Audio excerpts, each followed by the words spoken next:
Greetings, everyone. I want to talk today about the dwarf planet Eris. I always call her Eris Xena, and you'll find out why in a few minutes, and how she is in a profound square with Pluto. This has been going on since 2017 and will continue with a 5-degree orb until the end of 2024, November 2024. So this is a profound transit that I think is assisting us, guiding us, supporting us in profound ways in this time of transition and transformation that we're in. Let's explore the meaning of this and how we can work with these energies in the most conscious way possible. But before we dive into that transit more deeply, let me give you a bit of background about this extraordinary dwarf planet. Here is an image of Eris, Xena. She was discovered in 2005 by astronomer Michael Brown from Caltech in California and a few other astronomers. In size, she's 4% larger than Pluto. She's a dwarf planet with a small moon, and you can see her size in relationship with some of the other asteroids and Kuiper Belt objects. What's extraordinary about this dwarf planet is she's known as a trans-Neptunian planet because her orbit comes in to our inner solar system and then extends far out beyond the Kuiper Belt. What's also very significant, which you can see in this image, is that her orbit is very unusual.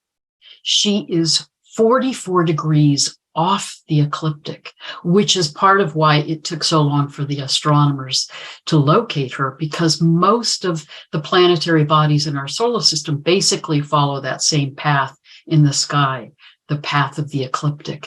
But she is 44 degrees off. So she carves out a very different orbit, a very different path in the sky.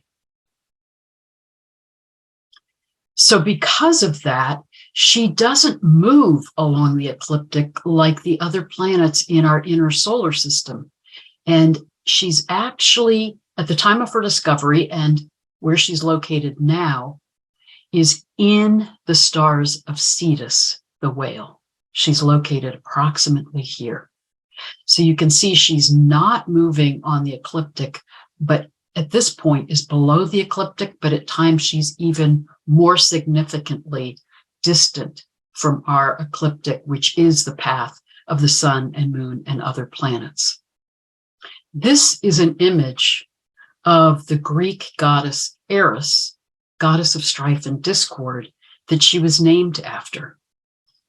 This was actually her original name, Xena, the warrior princess, named after the series written and directed by Robert Tappert about a warrioress in the time of ancient Greece. And I'll talk more about this in a minute. So let's talk more about this dwarf planet, who was originally named Xena because Michael Brown and his daughter loved that television show.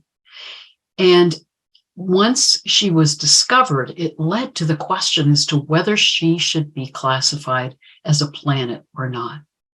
This led to a major debate and controversy in the International Astronomical Union's meeting in 2006, where they were debating then, how do you define a planet and how do you determine whether these newly discovered planetary bodies should be included as a planet or not. And after a major controversial debate about how to define a planet, this is the resulting definition. And listen carefully to the different requirements for being a planet. First, they said that it must orbit the sun. Secondly, it must have sufficient mass to be nearly round in shape. So this would exclude many of the asteroids in the asteroid belt. But finally, and this is the significant one, it must have cleared the neighborhood around its orbit. In other words, the planet must be the dominant planetary body in its orbit.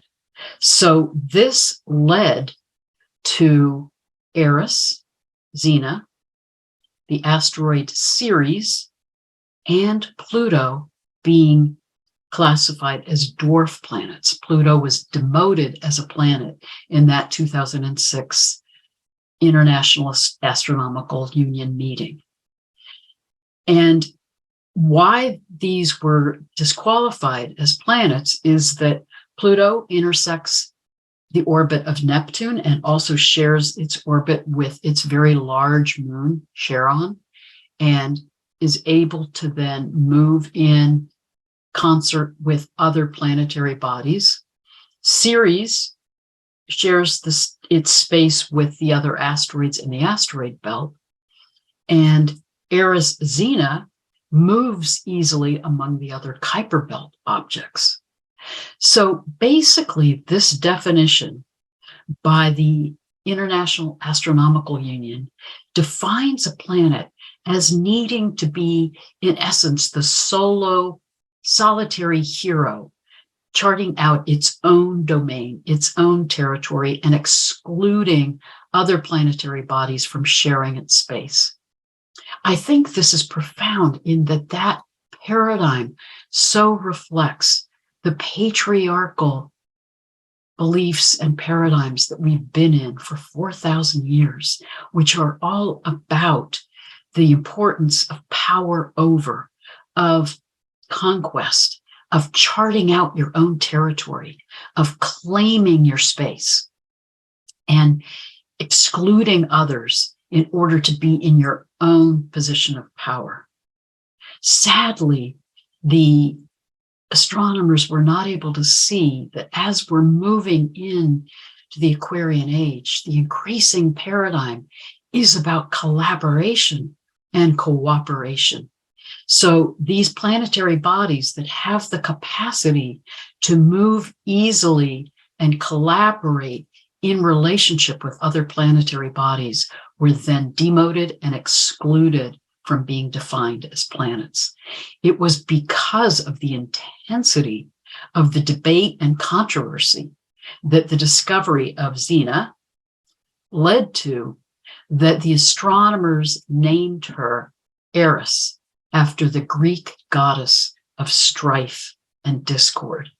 Eris is the Greek goddess who, when she wasn't invited to a wedding, tossed a golden apple into the wedding party, saying, "To the fairest one of all," which led to enormous arguments and competition among the other goddesses, all striving for that position of the most beautiful one of all.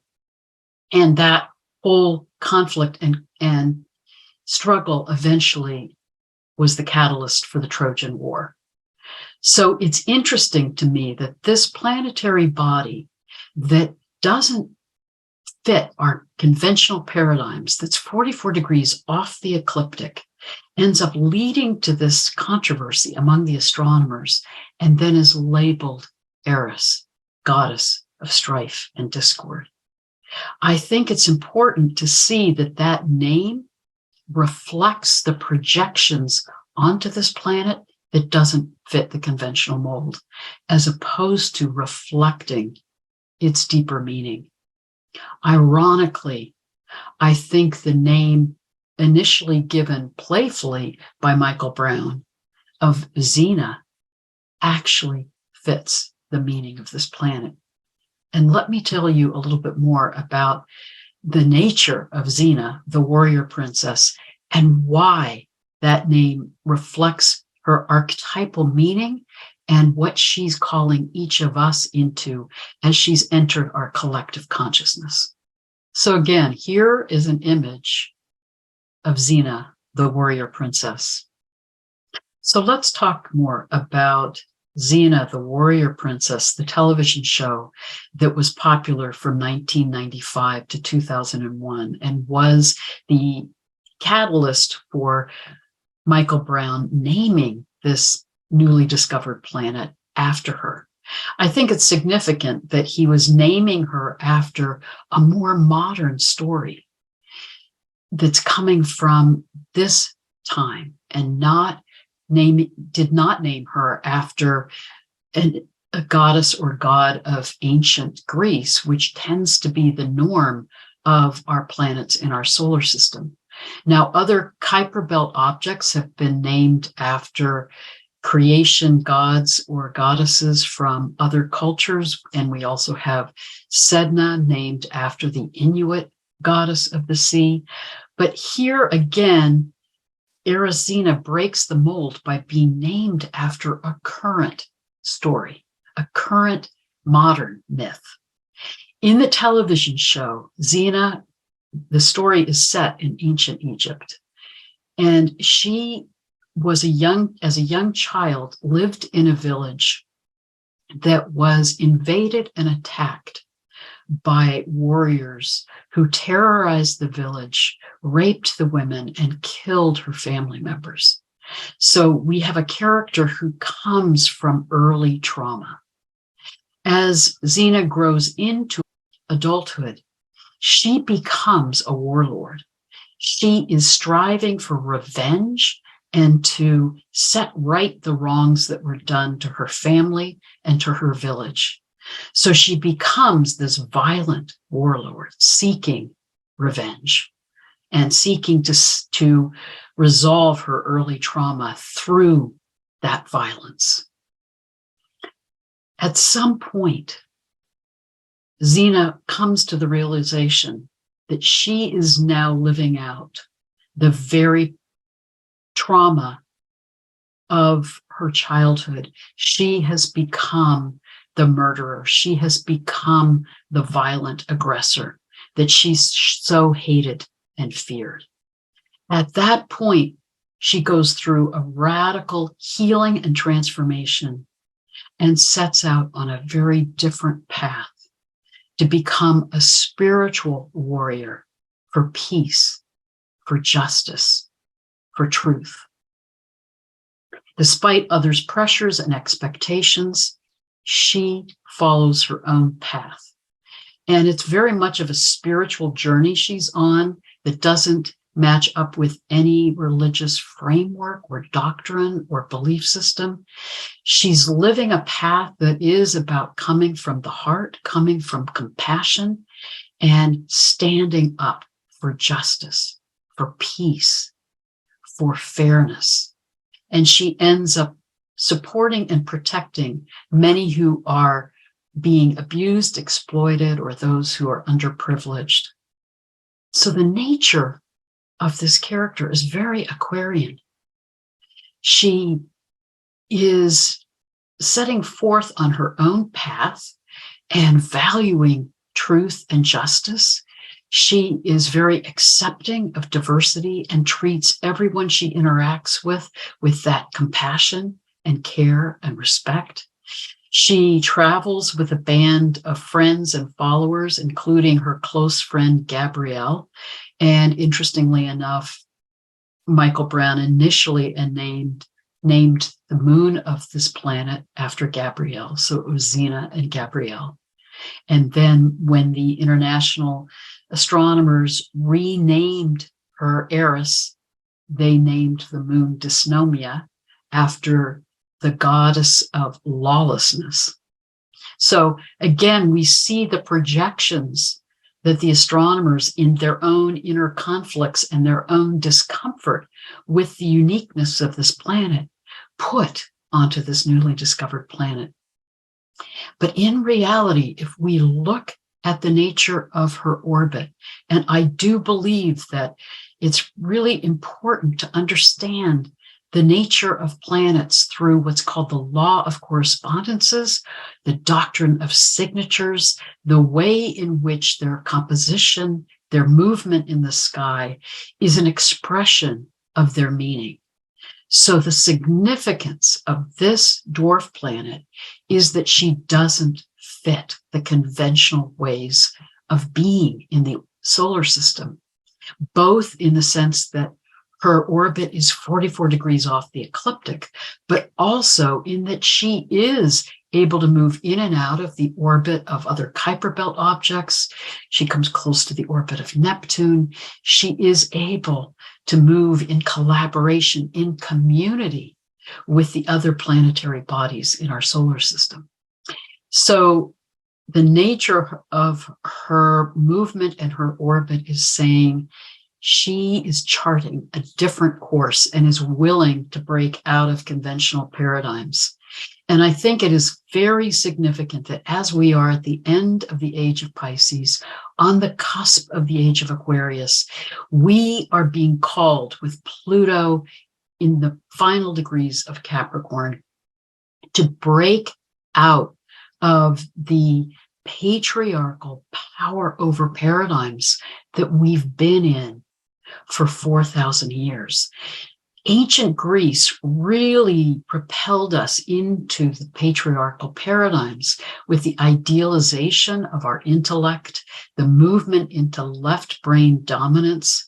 It led to the increasing idealization of not only power over, but the use of war and violence in order to conquer, to control, to have dominion over others. And again, it's that patriarchal paradigm that was reflected in the astronomer's definition of the meaning of a planet.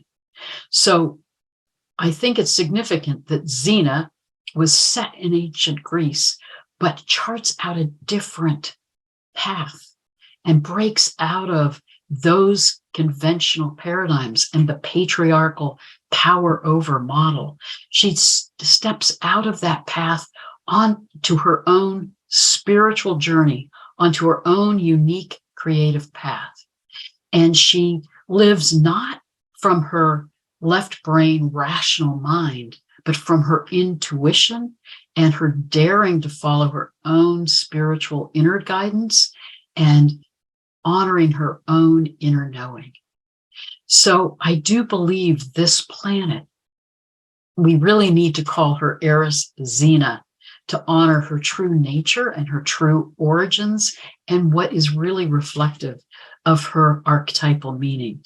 I also think it's quite an amazing synchronicity that Lucy Lawless, who was the actress who played Xena in the series, had in her chart Xena, Eris Xena conjunct both her sun and moon.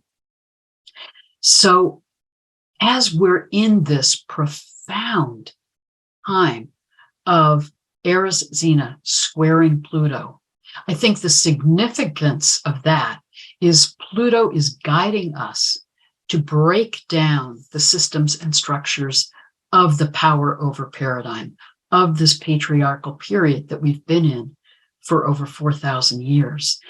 And with that square with Pluto, Eris Xena is guiding us to chart out a new path, a new direction. She's currently, if we look at where she is in relationship to the ecliptic, in the sign of Aries, guiding us to dare to be different, to dare to step onto a new path, to chart a new course. But the more significant thing that we need to remember, and let me show you again, actually where she is in the sky. So as I was saying earlier, where she is currently located is here in the stars of Cetus, the whale. It's important to remember that her unique meaning is that she is off the ecliptic. So what does it mean that she's in the stars of Cetus? Cetus, the whale, again, in the patriarchal period, became known as the sea monster. And as I've talked about in earlier videos, there's this incredible story of Perseus, the warrior, slaying the sea monster. And again, it's reflecting that patriarchal paradigm of the idealization of the male hero conquering the serpent of the deep. But the deeper meaning of Cetus comes from ancient Sumerian and Babylonian mythology and was the goddess Tiamat, the goddess of the deep, the goddess of source, of creation, the chaos from which all life emerges.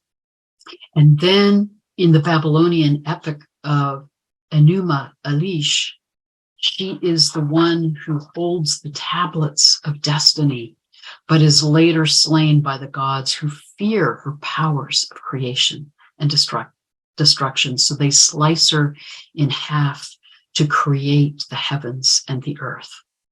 So again, I think it's important as we explore these stories in mythology, it's important to see how these ancient myths and these archetypal meanings get shifted and changed as we move into a new era with new paradigms. So these more ancient stories coming out of the age of Taurus that honored the sacredness of the earth, that honored our interconnectedness with all of life. Tiamat carries that sense of our connection to the sea, to source, to the wisdom of the whales, to the wisdom of the deep, and the incredible power and wisdom of the sacred feminine.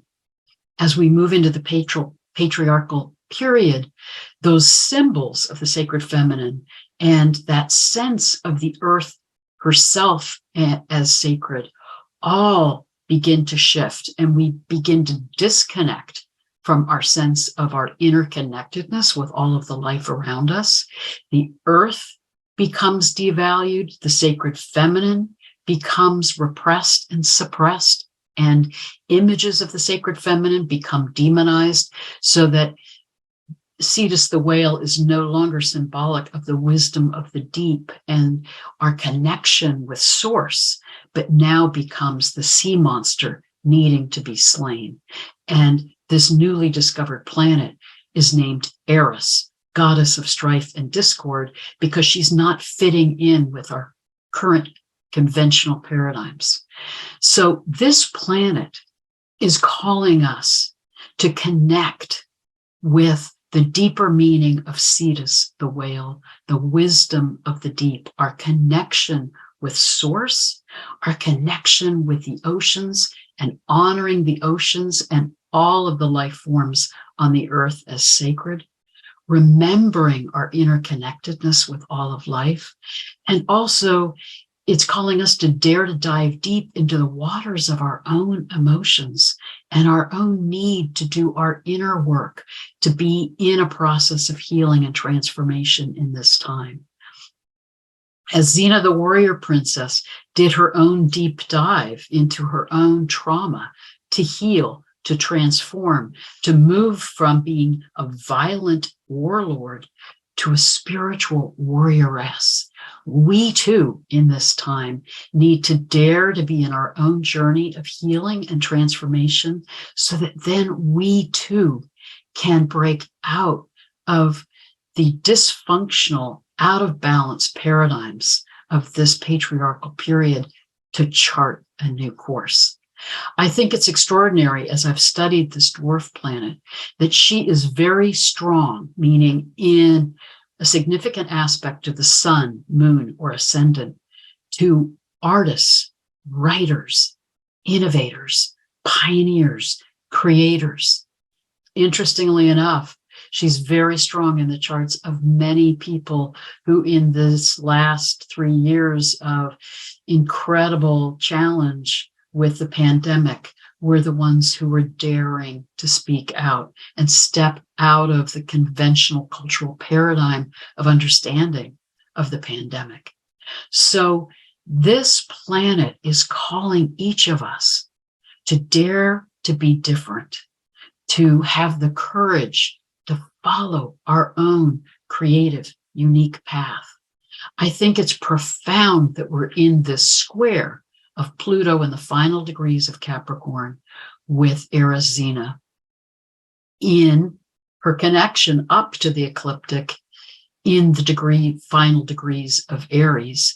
And the meaning, the Sabian symbol for the current degree that she's in, with where she is now at 24 degrees in Eris, in her link up to the ecliptic, the meaning of that degree is about our capacity to allow higher forces to shape our lives, to support us in envisioning what we hope to experience.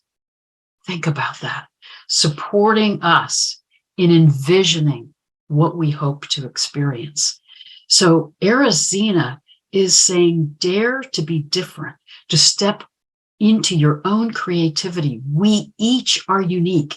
And part of the beauty of the Aquarian age is about our capacity to remember our uniqueness, in our ability to collaborate and be in community with each other, to thrive on that diversity and that sense of justice and fairness and truth and harmony, being in right relationship with each other, being in right relationship with the earth.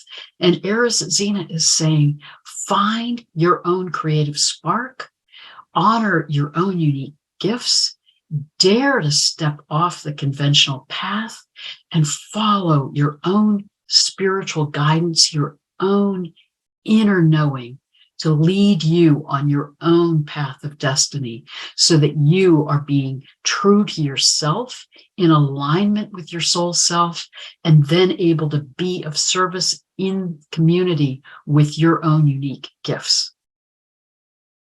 So this is a profound time. It's a profound time of transition and transformation that we're in on the planet.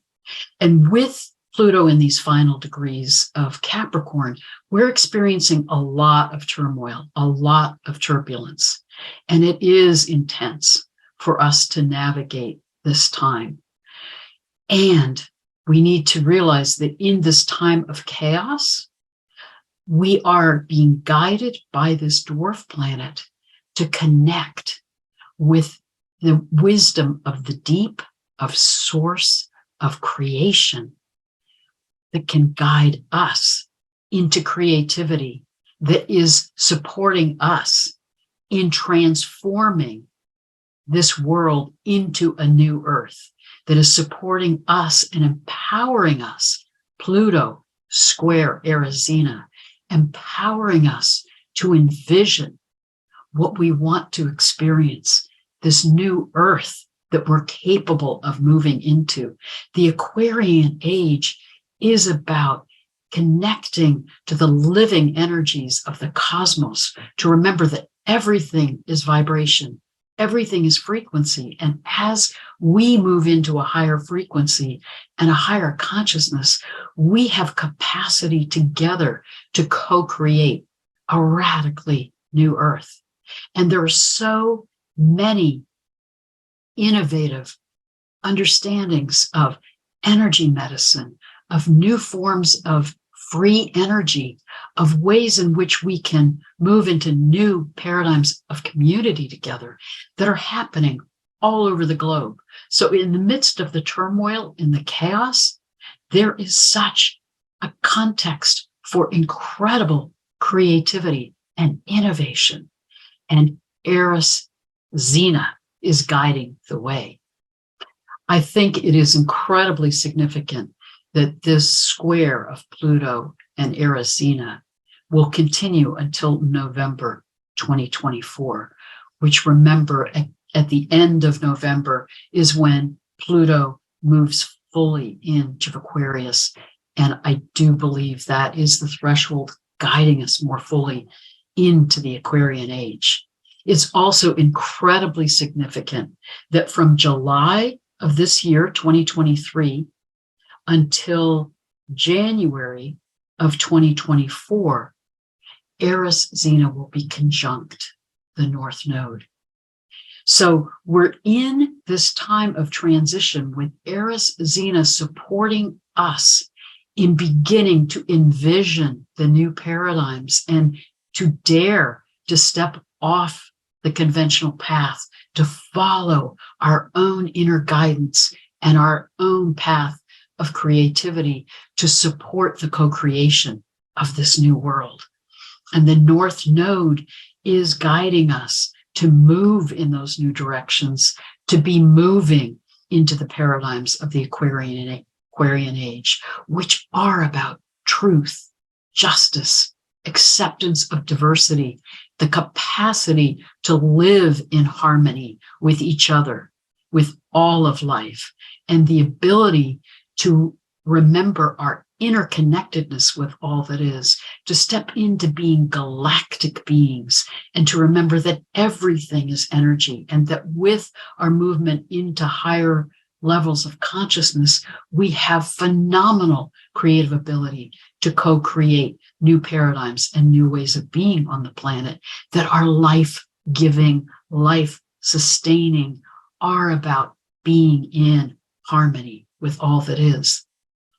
Remember what Elizabeth Sahtouris talked about, that as a species matures, we move out of that immature paradigm of survival of the fittest, of fighting for dominance, for superiority, for control, to moving into that understanding that our interdependence and interconnection with each other is what actually can allow us to survive and thrive.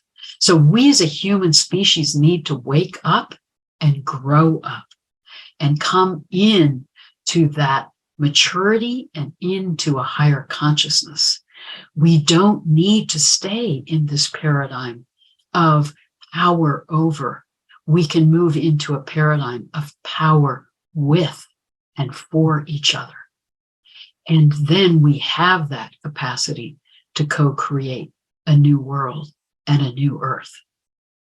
So as you work with this extraordinary dwarf planet and her square with Pluto, I encourage you to look at where she is in your chart. And again, remember, she doesn't stay on the ecliptic.